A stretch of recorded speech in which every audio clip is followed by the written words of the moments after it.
The door to Mr. Patterson's office slammed shut, and the sound echoed through my chest like a warning bell. On his desk sat a thick folder, printed emails, transaction records, and a spreadsheet full of numbers I had never touched in my life. My name was typed neatly at the top of every single page. My brother Derek stood in the corner with his arms folded, wearing a smile so calm it made my stomach drop. "Maya," Mr. Patterson said, adjusting his glasses slowly. "This evidence suggests you've been redirecting company funds into a private account. Over $40,000. Can you explain this?" I opened my mouth, but no words came. The spreadsheet looked completely real. The email signatures were perfect copies of mine. Even the account number had a version of my employee ID embedded inside it. Whoever had done this had put in serious, careful work. "I didn't do this," I finally said. Derek tilted his head slightly, just enough for me to catch the thin flicker of satisfaction in his eyes. He said nothing. He didn't need to. "You'll be placed on administrative leave while HR investigates," Mr. Patterson said quietly. "Please leave your badge with reception." I walked out with the entire office watching. My face burned. My hands shook. But underneath all of it, something else had started to wake up inside me. Something sharp, quiet, and utterly determined. My name is Maya Osei. I am 32 years old, born and raised in Atlanta, Georgia. My father was a high school principal, and my mother a proud accountant who always told me that your name is the only thing nobody can take from you. I had spent 8 years building my career at Trident Solutions, a mid-sized financial consulting firm, and in all that time I had never once received a written warning. If you are new to this channel, please subscribe right now. I share real, powerful stories about real people facing real betrayal. And I promise you, this one is going to leave your jaw on the floor. Now, let me take you back to exactly how this all began. I drove home in complete silence that afternoon. No music. No phone calls. Just the soft hum of traffic and the sound of my thoughts moving at full speed. Derek had joined Trident Solutions 14 months ago. I was the one who had spoken well of him to Mr. Patterson when a position opened up in our department. I had genuinely believed in him. I had vouched for my own brother. And now I was sitting in slow-moving traffic, replaying every interaction we had shared over the past year, and everything looked completely different from before. The quiet conversations he had started near my desk whenever I was working on sensitive client files. The times he asked me to forward him documents, always with a perfectly reasonable-sounding excuse. The afternoon I had left my computer unlocked for 20 minutes to get lunch, something I almost never did, and came back to find him standing unusually close to my workstation, smiling easily. I had thought nothing of it at the time. He was my brother. But now the pieces were sliding together the way puzzle parts do when you finally see the full picture. The fabricated emails. The fake transaction records. The careful, deliberate timing of everything. This had not been a mistake or a misunderstanding. This had been planned, probably for months. I gripped the steering wheel tighter. I was not going to panic. I was going to think. And then I was going to act. HR allowed me back into the office the following Monday with restricted system access, while the investigation continued. I was told not to discuss the case with colleagues, not to access any financial files, and to report to my desk as normal while everything was being reviewed. Derek was already seated when I arrived. He looked up from his screen, gave me a calm nod, and went straight back to typing, as if nothing had happened. As if he hadn't just set fire to 8 years of my hard work and reputation. I sat down, powered up my laptop, and opened a blank document. I named it simply, Notes. Every time Derek walked past my desk, I typed the exact time and what he was carrying. Every conversation I overheard at the coffee machine, I noted the names and the topic. Every email he sent me, even something as small as a meeting reminder, I quietly forwarded to my personal email for safekeeping. I watched him laugh with our colleague Tom near the window. I watched him chat easily with people who used to talk to me every morning. And I noticed something important. He was relaxed, confident. He thought he had already won.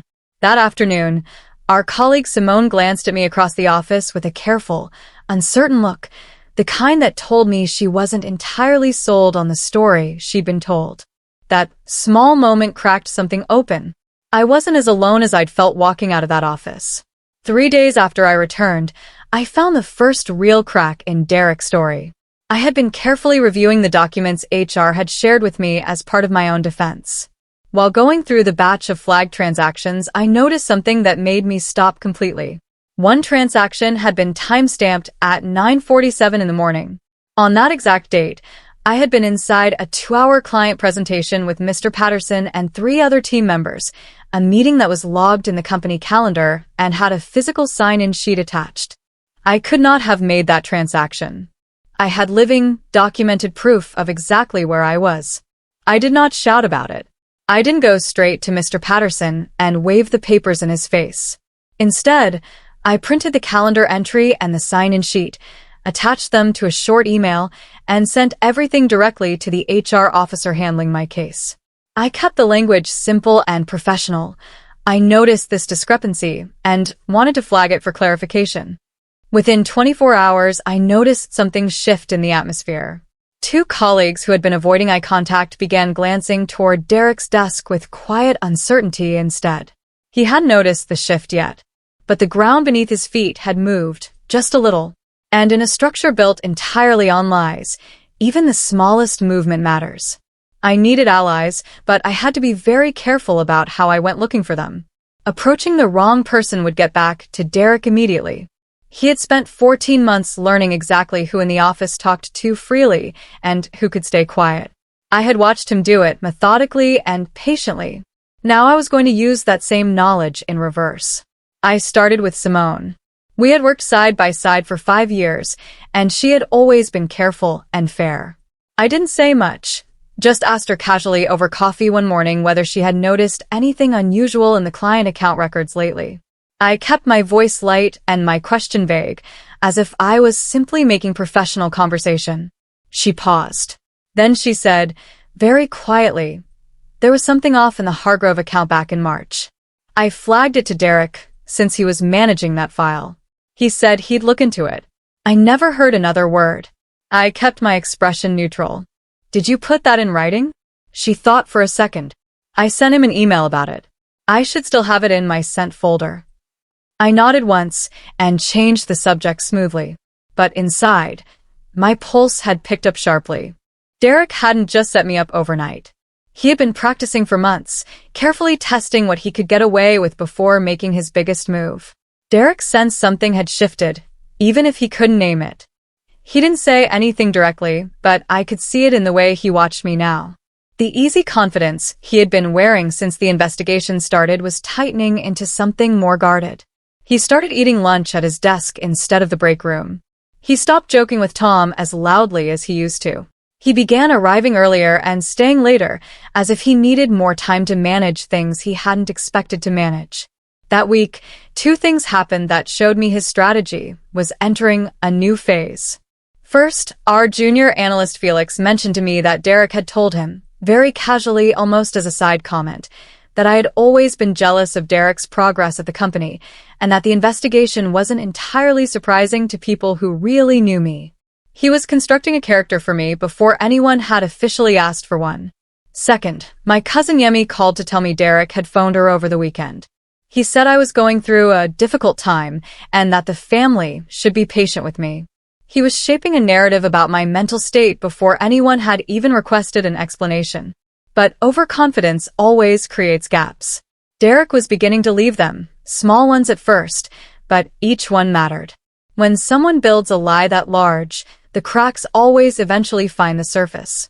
Simone came to my desk on a Tuesday morning with her phone in her hand, the email chain already open on the screen. The message she had sent Derek back in March was brief and professional. She had noticed a repeated rounding error in the Hargrove account entries and had asked him to review it. His reply, time-stamped 3 days later, said simply, reviewed and corrected. No issue. But when we pulled up the current version of the Hargrove file, the entries hadn't been corrected at all. They had been slightly adjusted to make the original error harder to trace back. That wasn't even the most important part. The most important part was what Simone had found when she examined the email's metadata, the hidden digital information attached to every message that records exactly where and when it was created. The metadata showed that Derek's reply had been written and sent from his personal laptop, not his company-issued work computer. That meant he had accessed and altered a sensitive company file from an unregistered, unsecured device. That was a direct violation of company IT policy. But more importantly, it told me something much bigger. Derek had been doing this kind of work deliberately off the official system. He believed those tracks were completely invisible. I now had my first solid piece of digital proof, the kind that doesn't bend under questioning. Derek came to my apartment on a Wednesday evening unannounced. I opened the door and found him standing there holding a container of jollof rice from our mother's kitchen, his face arranged into a careful expression of brotherly concern. "Mom was worried about you," he said. She asked me to check in. I stepped aside and let him enter. I wasn't ready to confront him openly yet, and I needed to understand exactly what he was really trying to do. He sat on my couch, placed the food on the coffee table, and spent the next 45 minutes doing two things at the same time, performing the role of a caring brother and quietly, deliberately chipping away at my confidence. He told me the situation at work was more serious than I was probably realizing. He suggested I might have been under so much pressure lately that I could have made decisions I don't fully remember making. He said he was not judging me, just genuinely concerned. By the time he left, I felt cold and hollow in a way that had nothing to do with the temperature in the room. This was gaslighting. He was trying to make me question my own memory and judgment. If I let even a small piece of it take root, it would show in how I spoke to HR, to Mr. Patterson, to everyone. I locked the door, sat at my table, and wrote down every single word he had said. Word for word. All of it. The following week, I made my next move. I put together a clean, carefully organized document. No emotion, no accusations, just facts presented in plain order. The first discrepancy was the transaction timestamped during my documented client meeting. The second was a font inconsistency I had found in two of the emails bearing my name. The signature block used a slightly different font size from every other email I had sent in 8 years. The third was a system access log I had requested from IT, showing that one of the flagged transactions had been processed from an IP address I had never once used at the company. I didn't present any of this as proof that Derek had set me up. I simply noted that these points appeared to require clarification and asked whether the investigation team had reviewed them. I sent the document to the HR officer and copied Mr. Patterson. I did not copy Derek. By the following afternoon, I noticed Mr. Patterson walking past Derek's desk twice in a single hour, something I had never observed him do before. Derek looked up both times, with his usual smooth smile.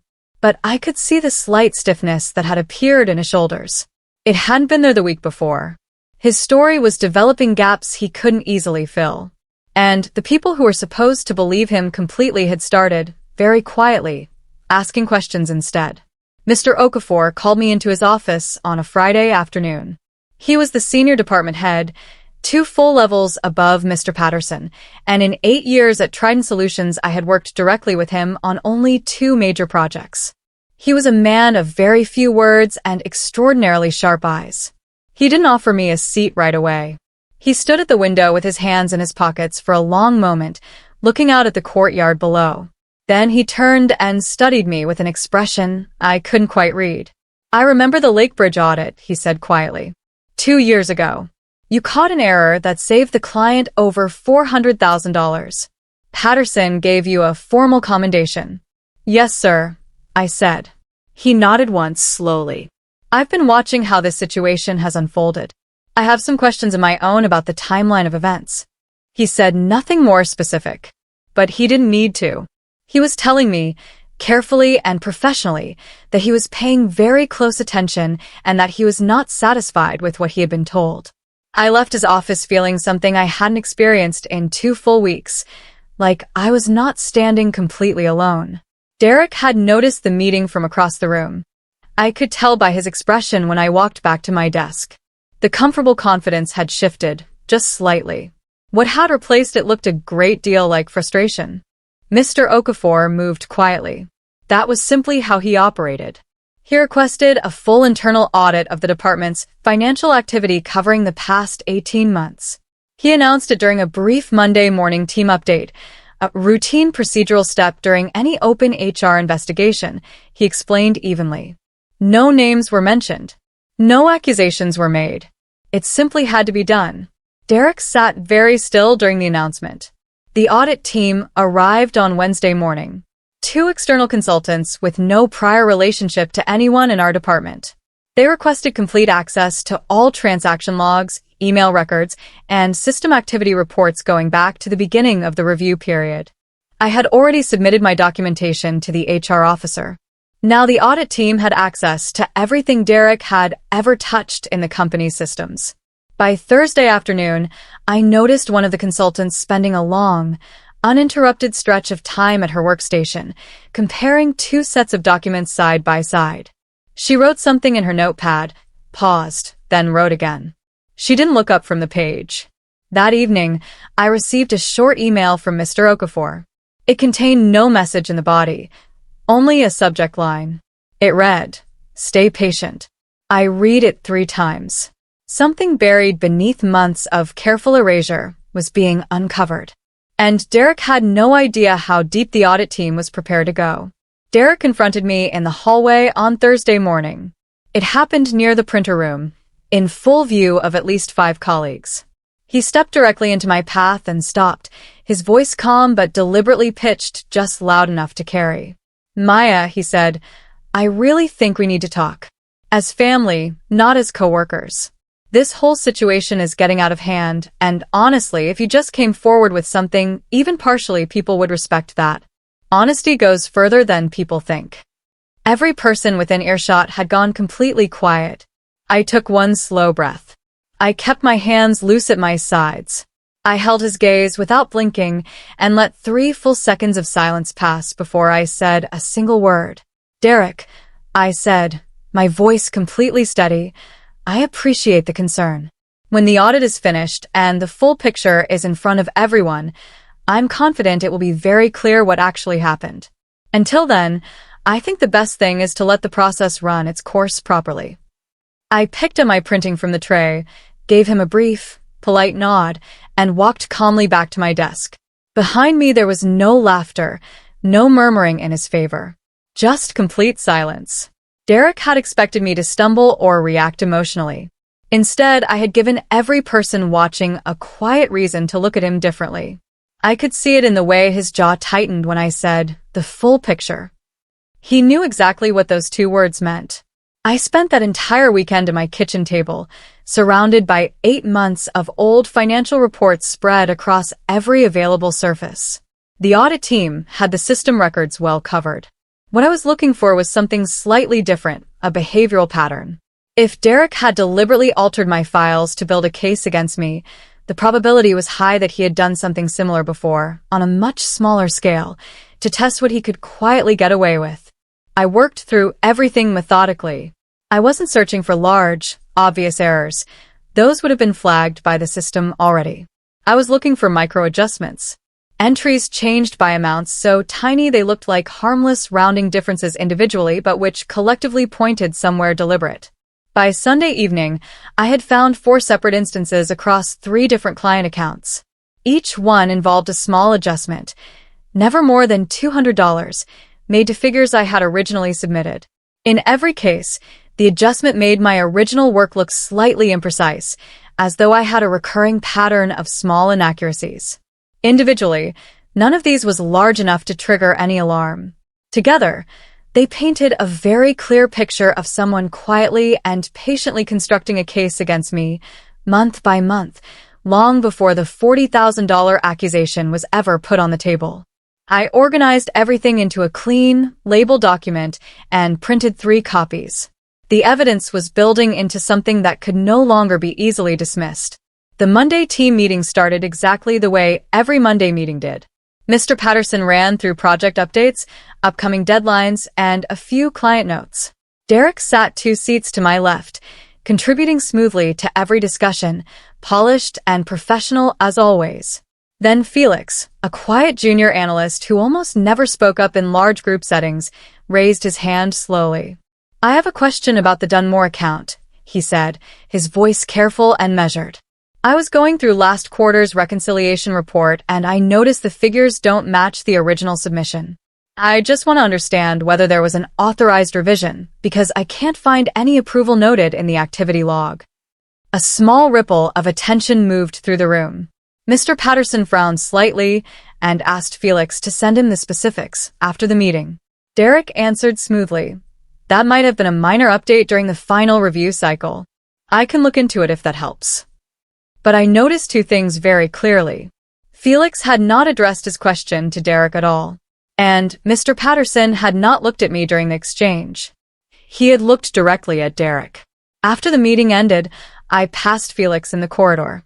He glanced up at me briefly and gave the smallest, most deliberate nod I had ever seen from another person. I kept walking, but my heart was moving considerably faster than it had been before. Derek called our mother that same evening. I found out from Yemi, my cousin, who had been sitting with our mother in the living room when the call came through. According to Yemi, Derek told our mother that I had been acting strangely for weeks, that the work situation was more serious than it appeared from the outside, and that he was genuinely worried about me. He mentioned that he had tried to reach out personally, which was technically true, given his visit to my apartment, and that I had been cold and distant toward him. Our mother phoned me the next morning, her voice soft and careful the way it always became when she was trying hard not to upset anyone. I told her calmly that I was doing fine, that there was a workplace matter being properly investigated, and that I had every confidence it would be resolved correctly. I told her I loved her and asked her not to worry. Then I called Yemi. Yemi was direct. She said she had never fully trusted Derek and never had. Even as children, she had watched him shift blame onto other people every single time he was caught doing something wrong. She had always suspected he hadn't changed with age. There's something you should know, she told me, dropping her voice low. Something that happened when you were both teenagers. Something your parents never truly understood. My stomach turned cold. Yemi told me everything that same evening over the phone, her voice steady but heavy with the weight of long-held guilt. When Derek and I were teenagers, our father had discovered that money was missing from the household savings account. Not a large amount, around $600, withdrawn in small amounts over several months. Our father had questioned both of us directly. Derek had immediately and tearfully pointed straight at me. He said he had seen me going through our father's desk drawer. He had been so convincing, so visibly distressed, that our father believed him without pressing further. I was grounded for 2 months. And even after the punishment ended, something in how my father looked at me had quietly, permanently shifted. I had never been able to fully explain it. Yemi had known the truth the entire time. She had witnessed Derek make one of those withdrawals herself. She had been young, frightened, and had said nothing for years. She had carried the guilt of that silence ever since. I should have spoken up back then, she said. I am so sorry, Maya. I sat completely still after we said goodbye. Derek had been doing this his entire life. The pattern didn't begin at Trident Solutions. It had started at home, in our father's house, with a $600 lie and a brother who had learned very early that he could make people believe almost anything, especially when he performed the right emotions at the right moment. I requested a private meeting with Mr. Patterson on a Thursday afternoon. I arrived with 2 printed folders, one for him and one for my own records, and a USB drive containing digital copies of every document I had gathered over the previous 3 weeks. I placed the folder on his desk, sat down across from him, and opened it with steady hands. I walked him through everything in careful order. I began with the timestamp discrepancy during my documented client meeting. I moved to the email metadata, linking Derek's personal laptop to a sensitive company file. I showed him Simone's original email about the Hargrove account and the unresolved correction Derek had claimed to make. I presented the 4 micro-adjustments across 3 client accounts, each one altering my original figures in ways small enough to go unnoticed on their own. Then I handed him the documentation about the Dunmore account that Felix had flagged, and I explained its direct connection to the broader pattern. I did not name Derek until every single piece of evidence had been presented first. When his name finally appeared, it appeared as a logical conclusion drawn from documented facts, not as an accusation built on hurt or anger. Mr. Patterson said nothing for 2 full minutes after I finished. He turned back through the pages slowly, rereading 2 separate sections a second time. Then he looked up at me. "How long have you been building this?" "Since the first day I was placed on leave," I said simply. He closed the folder. The following Tuesday, Mr. Patterson called a full department meeting. I hadn't been told exactly what would happen. I only knew that Mr. Okafor would be present and that the audit team had submitted their final report the previous Friday. I dressed carefully that morning, arrived early, and sat at my usual seat with my hands folded and my breathing slow and even. Derek walked in 2 minutes before start time, slightly unhurried the way he always was. He scanned the room, spotted Mr. Okafor seated at the far end of the conference table, and I watched his posture shift, not dramatically, just enough to catch if you were paying attention. Mr. Patterson opened by noting that the internal audit had been completed and that its findings needed to be addressed directly with the full team. He then turned the floor over to Mr. Okafor. Mr. Okafor read from his folder for the first full minute without looking up at anyone. He presented 3 specific findings: fabricated email headers, unauthorized access to company files from an unregistered personal device, and a sequential pattern of micro-adjustments to financial records, all traceable to a single source within the department. Then he looked up from the page. The room was completely silent. Derek's face had gone absolutely still. The color had drained from his cheeks in a way that had nothing to do with the air conditioning. Derek tried to speak. He started with the most obvious defense, that audit findings could be interpreted multiple ways, that metadata could become corrupted, that the micro-adjustments might reflect legitimate revisions nobody had officially documented. His voice was controlled at first. Almost convincing if you weren't listening carefully enough. But Mr. Okafor had anticipated every single point. For each argument Derek raised, the audit report had a direct, documented counter. The metadata hadn't been corrupted. It had been independently verified by 2 IT specialists before the report was ever finalized. The adjustments matched a sequential pattern that completely ruled out random error. The unauthorized device access had been recorded by the company's own network security system, with timestamps and device identifiers attached. Derek shifted tactics. He suggested that someone might have used his credentials without his knowledge, that perhaps he, too, was a victim in all of this. He looked around the room, searching for any expression that offered him even a small amount of support. What he found instead was stillness. Tom was looking at the table. Felix had his eyes on his notepad. Simone kept her gaze on Mr. Okafor throughout. "Derek," Mr. Okafor said, with the quiet patience of someone who had seen this kind of moment before, "you will have the opportunity to respond formally through HR. But I want to be very clear. The evidence in this report is not circumstantial." Derek's hands were flat on the table. They were trembling slightly. Then something happened that I had not prepared for. During a pause in the meeting, Derek looked directly at me. And his composure finally cracked, not slowly, but all at once. "You always did this," he said, loud enough for every person in the room to hear. "Even when we were kids. You made everyone think you were the perfect one. You turned mom and dad against me. That's why I—" He stopped himself. But it was already far too late. The room went completely silent.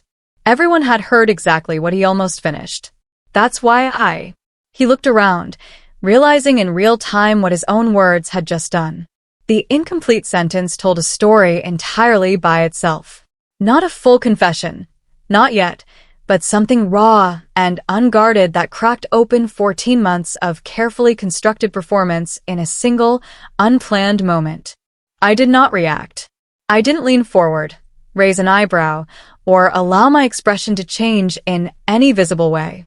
I simply let the silence hold, and I let every person in that room sit inside it for as long as it needed to last. Mr. Okafor looked at Derek for a long, quiet moment. Then he wrote something carefully in his notepad and closed it without a word. I had built my entire strategy around staying calm and staying factual. But sometimes a single unguarded sentence does more than months of preparation ever could. I had a choice to make in that moment, and I made it deliberately. I could have responded to what Derek said. I could have brought up what Yemi had told me, the teenage years, the missing household money, the way our father's trust in me had quietly changed after a lie he never knew was a lie. I could have laid all of it bare in front of every person sitting in that room and made sure there was very little left of Derek's credibility when I finished. I chose not to. Not because I felt sorry for him, and not because I was afraid. I chose not to because it was not necessary. Everything I had needed to prove had already been proven through documented facts, verified timestamps, and an independent audit report. Bringing our childhood into that room wouldn't have strengthened my position. It would have shifted the entire focus from evidence to emotion. And emotion was exactly where Derek was most comfortable operating. Instead, I said, calmly, clearly, and to the full room, I think the evidence speaks for itself. I've never needed to be the center of anything. I've just needed the truth to be visible. Then I sat back in my chair. Two colleagues exchanged a quiet glance across the table. Simone exhaled slowly beside me, as though something very heavy had finally been lifted from the room. My integrity didn't need a dramatic speech. It only needed to remain standing long enough for every person in that room to see it clearly. By the end of that week, the shift in the office was impossible to miss. Colleagues who had been avoiding me for weeks began stopping by my desk again, not awkwardly or carefully, but naturally, the way they used to before any of this had started. Tom came to apologize in person, standing at my workstation with his hands in his pockets and genuine embarrassment written across his face.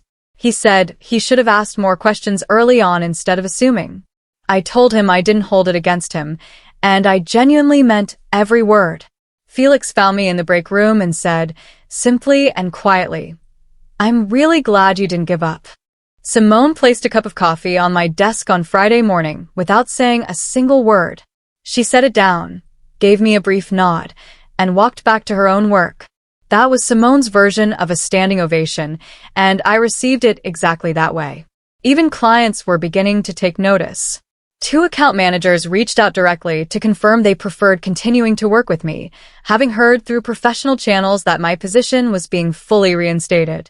Derek, meanwhile, had stopped coming into the office. HR had placed him on his own administrative leave pending a formal review. His desk sat completely empty. His coffee mug, with his name in faded marker on the side, was still there on the windowsill. He had spent 14 months building a careful trap. It had closed around him instead. Mr. Okafor called Derek into a private meeting the following Monday. I was not in that room, and had no wish to be. What happened inside was between Derek, Mr. Okafor, Mr. Patterson, and the HR director. But I received the key details afterward through proper official channels. The meeting lasted 2 hours and 15 minutes. Derek arrived carrying a folder of documents he had apparently spent the entire weekend preparing, a final attempt to introduce enough new material to cloud the audit's conclusions. Mr. Okafor had anticipated this possibility. He had arranged for the audit team's lead consultant to be present specifically to address any fresh material Derek introduced. Every document Derek brought was reviewed on the spot.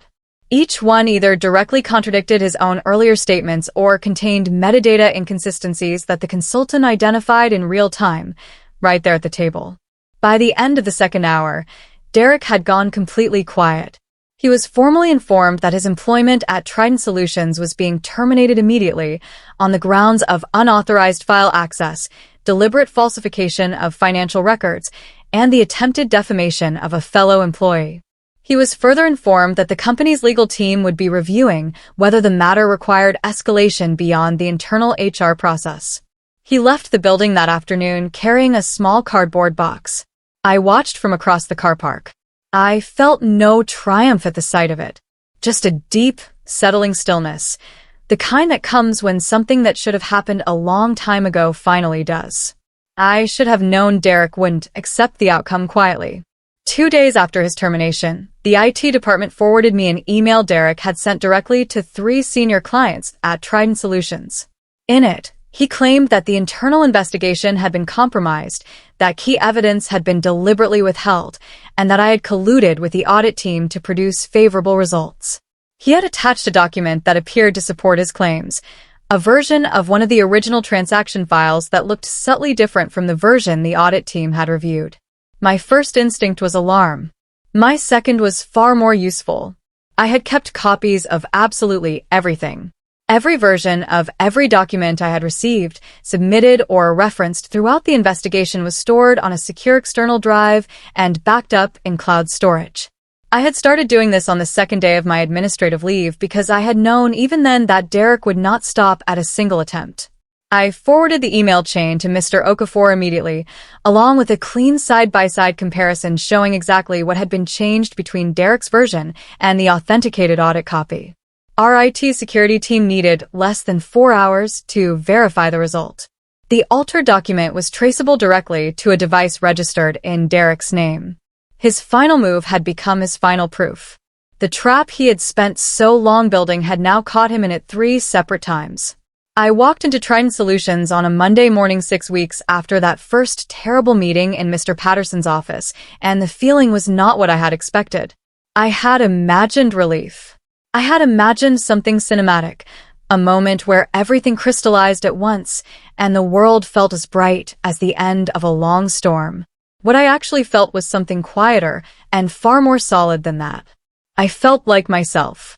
Not the version of myself that had been absorbing Derek's manipulation in small doses for over a year without fully recognizing it. The real version. The woman who had spent 8 years building something worth protecting, and had finally done exactly that. Mr. Okafor stopped by my desk that morning and shook my hand. He told me my reinstatement was complete, that all records of the investigation had been fully cleared from my file, and that he was recommending me for the senior analyst role that had been posted the previous month. He said it in his usual economy of words, no ceremony, no extra praise, and somehow that made it feel more real than any grand speech ever could have. Derek faced consequences that extended well beyond losing his job. The legal escalation resulted in a formal fraud case, and the evidence was thorough enough to leave him with very few options. As for me, I learned something I will carry for the rest of my life. Patience is not weakness. Strategy is not revenge. Integrity, kept steady under real pressure, is the most powerful thing a person can possess. And sometimes, the only way to defeat someone trying to make you disappear is simply to refuse to go anywhere.